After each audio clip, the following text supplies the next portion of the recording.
পঞ্চগড় সীমান্তে পুশিন, মাদক ও চোরাচালান ঠেকাতে বর্ডারে নতুন বিওপি উদ্বোধন করা হয়েছে।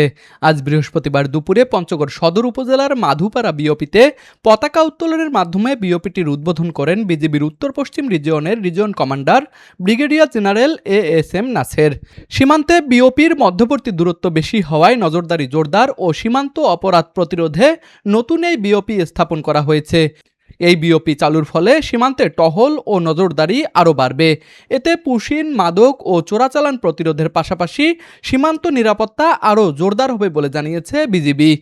আমি বিশ্বাস করি এই বিওপিটি উদ্বোধন করার ফলে নীলফামারী ব্যাটালিয়ন তাদের অপারেশনাল সক্ষমতা আরও বৃদ্ধি পাবে এবং এই বিওপির দায়িত্বপ্রাপ্ত সকল বিজিবি সদস্যবৃন্দ অত্যন্ত নিষ্ঠা, সততা, আন্তরিকতা এবং পেশাদারিত্বের সাথে তাদের দায়িত্ব পালন করবেন।